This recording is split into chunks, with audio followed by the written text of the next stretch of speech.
만군의 여호와가 이르노라. 보라, 내가 내 사자를 보내리니 그가 내 앞에서 길을 준비할 것이요 또 너희가 구하는 바 주가 갑자기 그의 성전에 임하시리니 곧 너희가 사모하는 바 언약의 사자가 임하실 것이라.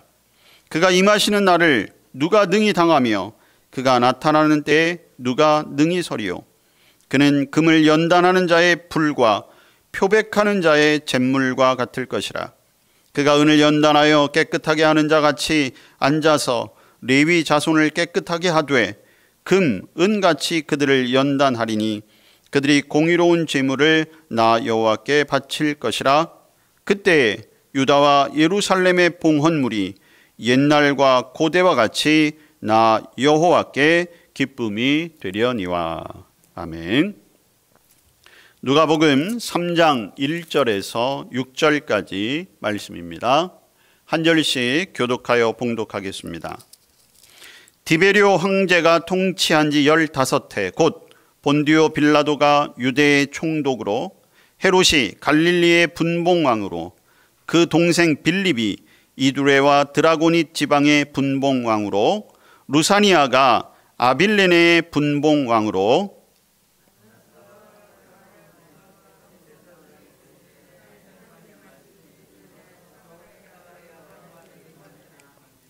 요한이 요단강 부근 각처에 와서 죄 사함을 받게 하는 회개의 세례를 전파하니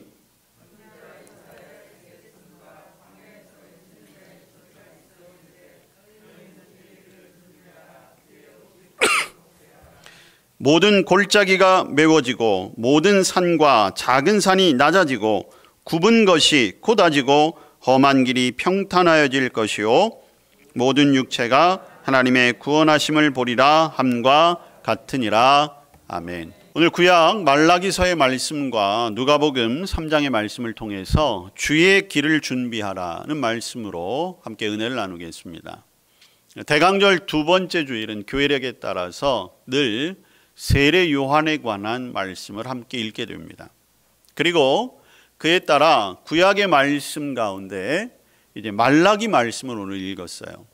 이 말라기서는 구약의 마지막 예언자라고 할 수가 있습니다. 말라기 예언자, 말라기 선지자 이후로 약 400년 동안은 하나님의 말씀이 주어지지 않았어요. 그런 의미에서 이 말라기서에서 전하고 있는 이 말씀들은 이제 오실 주님을 준비하고, 특별히 말라기 그 선지자가 활동을 할 당시에 유대의 상황들을 우리가 되짚어보며 오늘 우리의 영적인 상황들을 점검해 볼 수 있는 귀한 말씀들이 됩니다. 이 말라기 선지자는 주님이 오시기 전 약 400년 전에 활동했던 선지자지요. 당시 유대는 말라기 선지자로부터 약 80년 전에 바벨론 포로 생활을 끝내고 이제 고향 땅으로 다 돌아왔어요. 예전의 모습은 아니지만 예루살렘 성전도 다시 건축을 하게 됐죠. 그래서 제2성전 시대가 시작이 됐어요. 그런데 바벨론에서 포로 생활을 끝내고 돌아온 기쁨도 잠시였고, 예루살렘 성전을 다시 건축해서 하나님 앞에 예배했던 감격도 약 80년이 지나면서 다 잃어버리게 되었습니다. 하나님의 말씀을 지키는 사람도 드물어지게 되었어요. 세상은 점점 더 불공평해지기 시작을 했어요.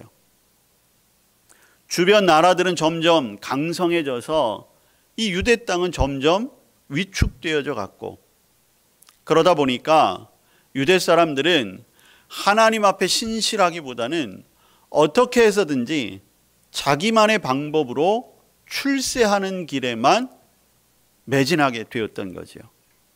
그러다 보니까 점점 거짓이 늘어나고, 소위 말하는 인맥을 찾아서 출세할 방도를 찾고, 그리고 성실하고 정직하게 살아가는 사람보다는 거짓말하고 사기치고 다른 사람들을 짓누르는 사람들이 성공하는 시대가 되었다는 것이죠.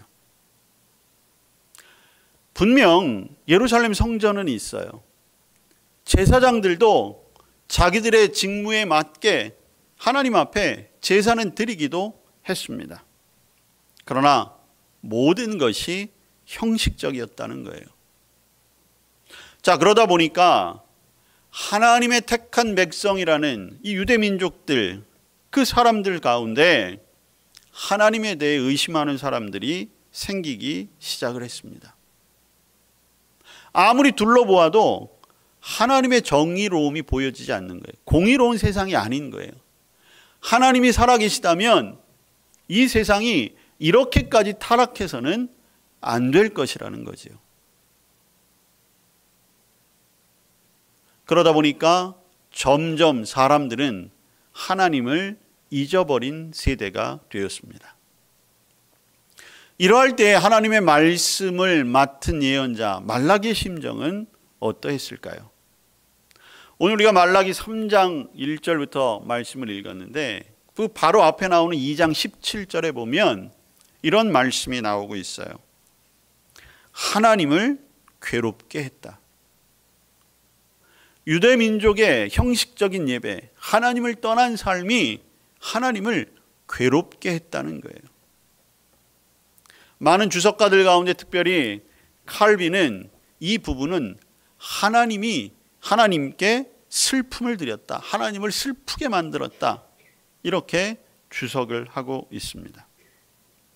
하나님의 심정이 어떠했었을까? 우리가 엿볼 수 있는 그런 대목이라고 할 수 있는 거죠. 그러면서 오늘 말라기 선지자는 예언의 말씀을 선포하게 되죠.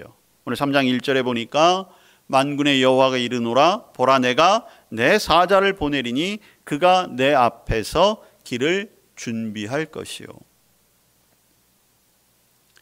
사실 말락이라는 이름이 내 사자라고 하는 뜻을 가지고 있어요. 메신저라는 뜻을 가지고 있거든요.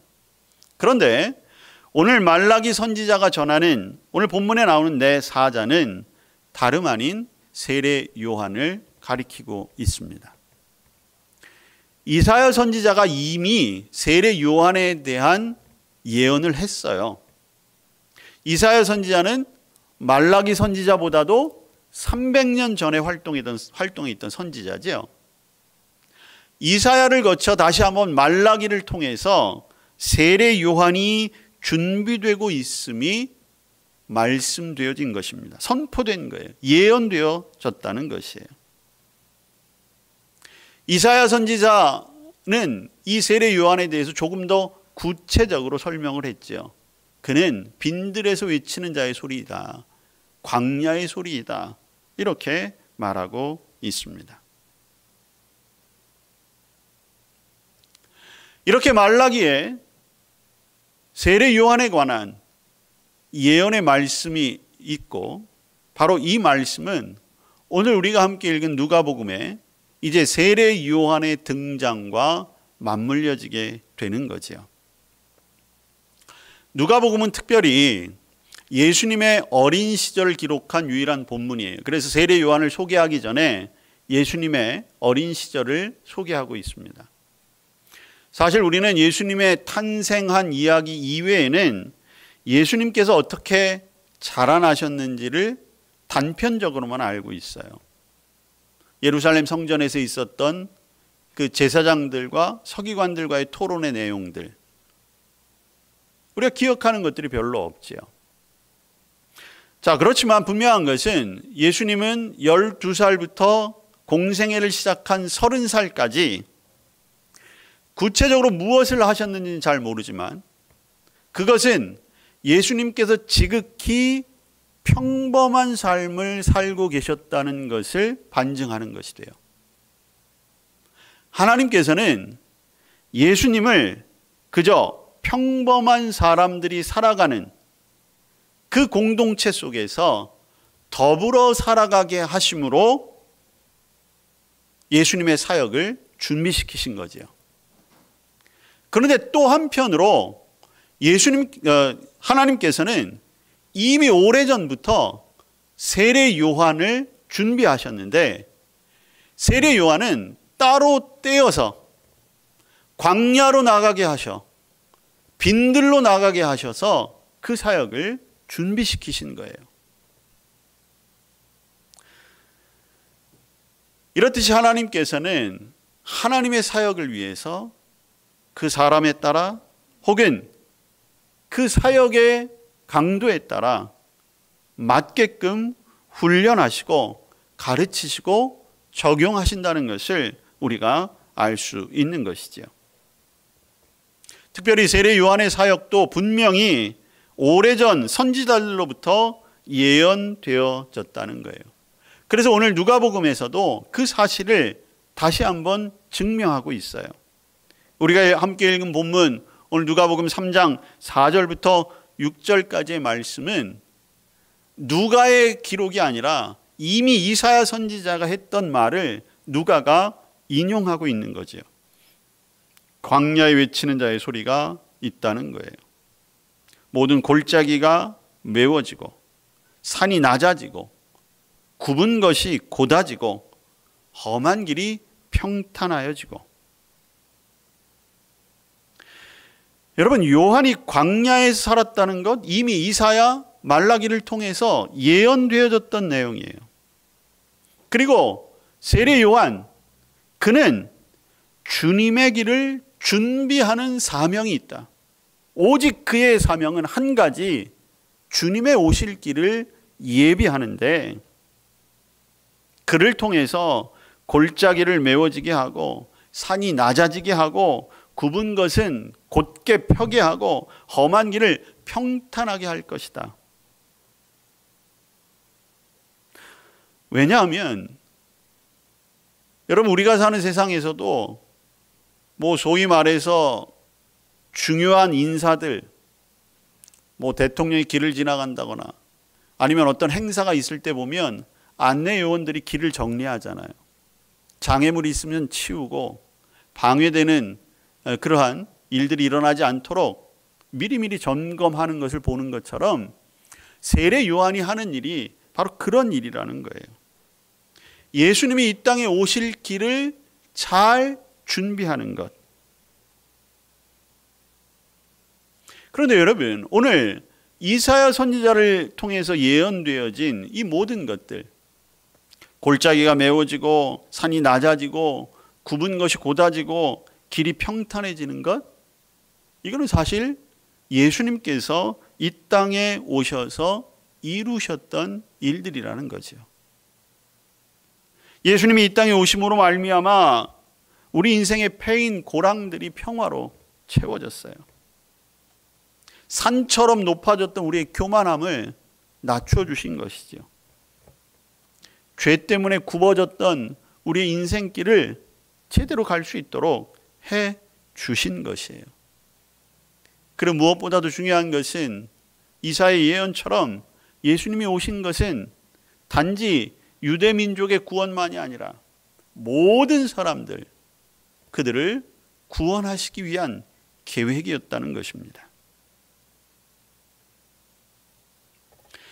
세례 요한은 그 말씀을 받은 거예요. 하나님께로부터 그 음성을 들은 것이고, 그리고 세례 요한은 그 일을 이루실 주님이 오실 길을 준비하기 위해서 당시의 사람들에게 회개의 말씀을 선포하게 된 것입니다. 새로운 왕을 준비해야 되는데 지금 모습으로는 안 된다는 거예요. 죄에서 돌이켜야 하는 것이죠. 마음의 준비를 해야만 하는 것입니다. 왜 그렇습니까? 죄야말로 하나님과 우리 사이를 가로막는 가장 큰 장벽이기 때문입니다. 그래서 세례 요한은 예수님의 공생애를 준비하기 위하여 당시의 사람들에게 죄를 회개하도록 일깨운 것이죠. 여러분, 세례 요한은 단순히 회개의 선포만을 한 것이 아니에요.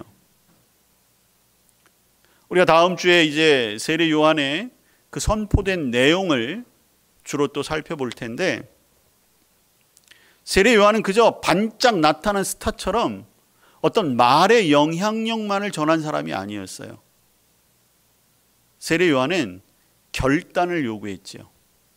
그래서 당시에 예수님이 오실 것을 준비하겠습니다 라고 하는 결단을 하는 사람들은 반드시 그것을 행동으로 보여야 했는데 바로 그것이 다름 아닌 세례였어요. 세례라고 하는 행위를 통해서 이제 내가 하나님 앞에 헌신하겠습니다. 이제 내가 주님의 오실 길을 준비하겠습니다 라고 그들의 삶의 회심을 보여주었다는 것이죠. 사실 세례 요한의 말 한마디에 사람들이 세례까지 받고 결단하기까지는 사실은 놀라운 성령의 능력이 임했던 것입니다. 하나님께서 세례 요한을 빈들 즉 광야로 괜히 부르신 것이 아니에요. 세례 요한은 광야에서 오직 하나님 앞에 서 있는 동안 엄청난 영적인 훈련을 받게 된 것이고 그리고 거기에 성령의 기름 부으심이 있었던 것입니다. 그래서 세례 요한이 다른 말 긴게 한 것이 아니에요. 세례 요한의 선포는 간단했어요. 회개해라. 하나님의 나라가 가까이 왔다. 그런데 그 세례 요한의 말에 성령의 임재가 있으니까 사람들의 마음이 흔들리게 된 거예요. 자신들의 삶을 돌아보게 된 것이죠.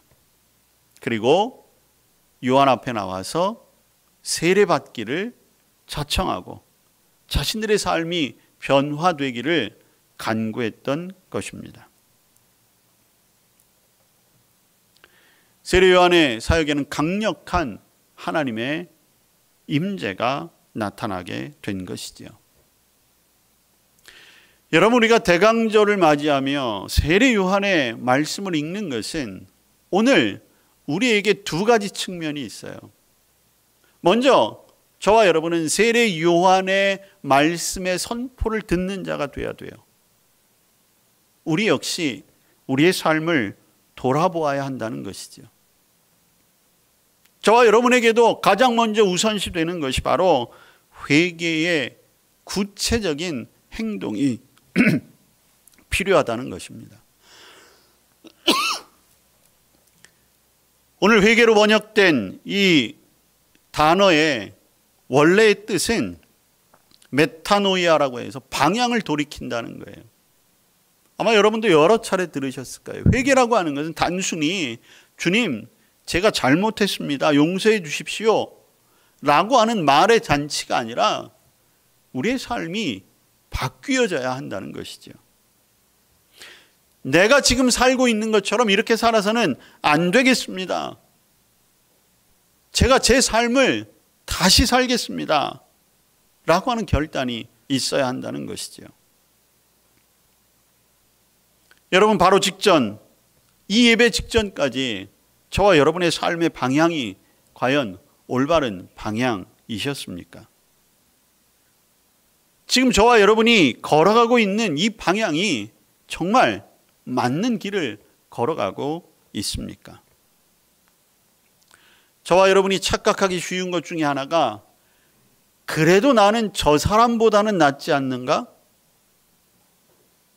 우리는 판단의 근거가 자꾸만 내 주변에 있는 사람들이라는 거예요. 그래도 나는 저 집사님보다는 좀 더 낫게 신앙생활하는 거 아니야? 그래도 나는 저 권사님보다, 저 장로님보다, 그래도 나는 목사님보단 이게 더 낫지 않아? 근데 여러분, 우리는 하나님 앞에 상대적인 평가나 상대적인 기준을 가지고 살아서는 안 된다는 거예요. 우리의 판단 기준은 오직 한 가지입니다. 하나님 보시기에 라는 거예요. 하나님 보시기에 내가 어떤 삶을 살아가고 있는가? 하나님 보시기에 지금 내가 걸어가고 있는 삶의 방향이 맞는가라고 하는 것이지요. 내가 다른 사람보다 좀 죄를 덜 지었다고? 내가 다른 사람들보다 조금 더 열심이었다고? 그래도 내가 다른 사람들보다 더 베풀었다고? 거기에 만족할 수 없다는 것입니다. 오늘 우리도 세례 요한의 선포를 들어야 합니다. 회개하라. 하나님의 나라가 가까이 왔다. 그 말씀 앞에 우리는 철저한 통회와 자복함, 회개가 있어야 해요. 여전히 굽어진 저와 여러분의 길을 곧게 해야 합니다. 여전히 깊고 단단하게 패여진 우리의 영혼의 골짜기를 메우고 평탄하게 해야 하는 것이에요. 여러분, 주님은 다시 오세요. 반드시 다시 오십니다. 저와 여러분이 근데 그저 오시기만을 고대하는 삶을 살아서만은 안 된다는 거예요. 주님 오시기에 합당한 길을 닦아야 한다는 것이죠. 우리는 세례 요한의 선포를 듣는 자로 살아야 합니다. 그런데 거기에서 또 만족해서는 안 돼요. 이제는 저와 여러분이 세례 요한과 같이 또한 그 길을 준비하는 자의 삶을 살아야 한다는 것이죠. 왜 그렇습니까? 여전히 우리 주변에는 산처럼 마음이 높아서 예수님을 인정하지 않는 사람들이 너무 많아요. 골짜기처럼 마음 깊숙이 패여 있는 그러한 불신앙으로 예수님을 받아들이지 못하는 사람들이 너무 많이 있습니다. 스스로 의롭다고 생각을 해서 예수님을 믿지 못해요. 어떤 사람들은 살아가는 삶이 너무 힘들고 어렵고 비참하다 보니까 예수님을 믿을 만한 그런 여유가 없다고 이야기를 합니다. 여러분, 이런 사람들에게는 세례 요한과 같은 안내자의 도움이 절대적으로 필요해요. 높아진 마음을 깎아낼 수 있도록, 낮아진 마음을 조금 도두어 갈 수 있도록, 예수님에 대해서 삐딱하고 세상으로 굽어진 그 길을 좀 잘 펼 수 있도록 도와줄 사람들이 필요하다는 거죠. 저와 여러분이 그 역할을 감당해야 합니다.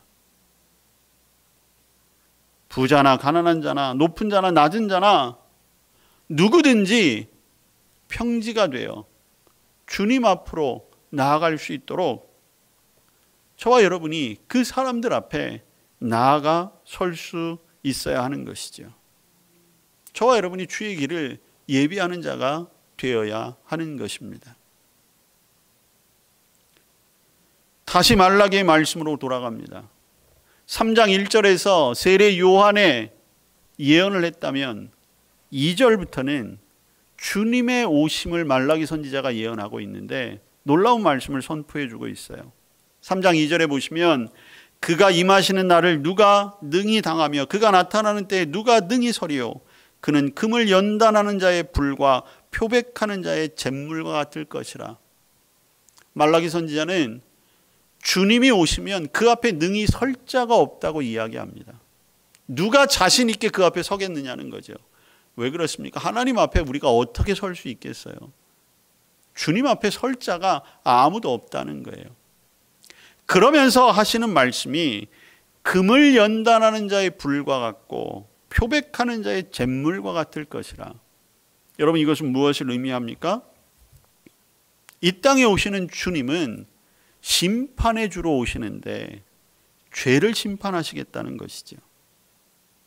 그래서 우리의 죄를 회개하는 것이 중요하다는 것인데 그게 우리의 힘과 의지로는 불가능하다는 거예요. 그래서 예수님이 필요하다는 거죠. 말라기 선지자도 그것을 이야기하고 있는 것입니다. 두 가지 의미예요. 주님이 오신다는 것은 생명이냐 사망이냐, 축복이냐 저주냐, 구원이냐 멸망이냐예요. 누구든지 주님 앞에 나아가 회개하기만 하면 그는 생명이요 축복이요 구원입니다. 그런데 회개하지 않는다면 그에게는 사망과 저주와 멸망만 있다는 것이죠.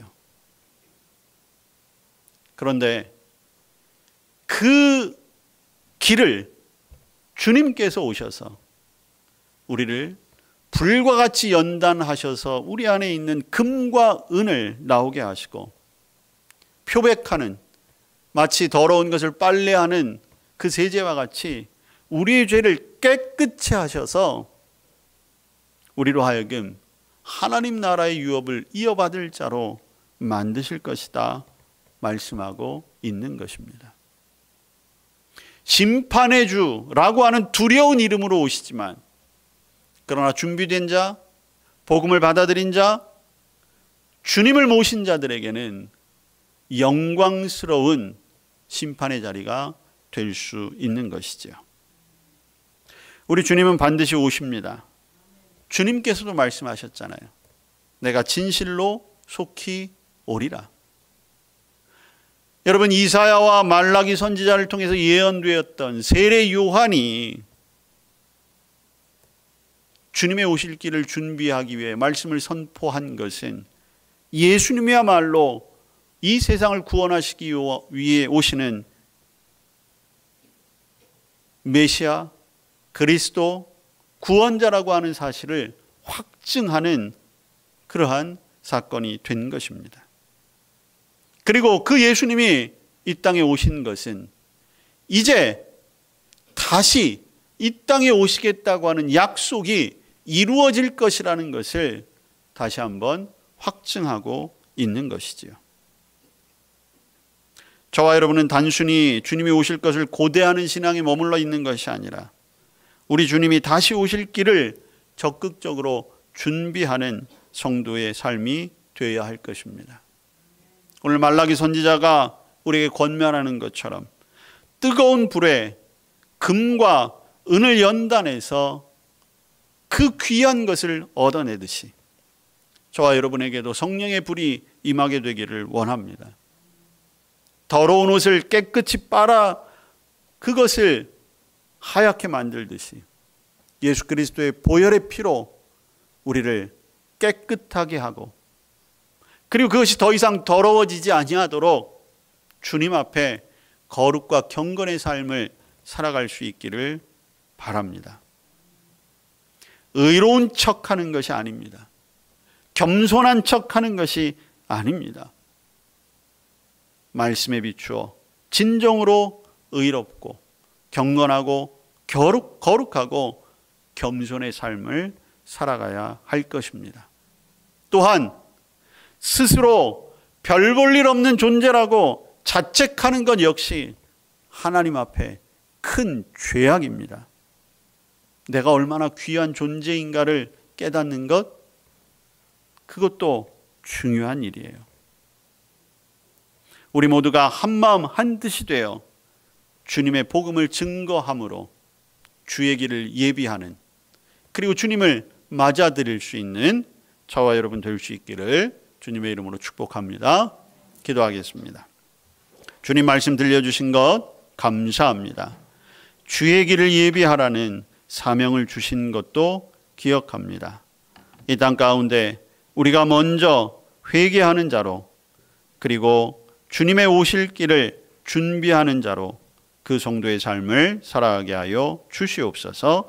예수님 이름으로 기도합니다. 아멘.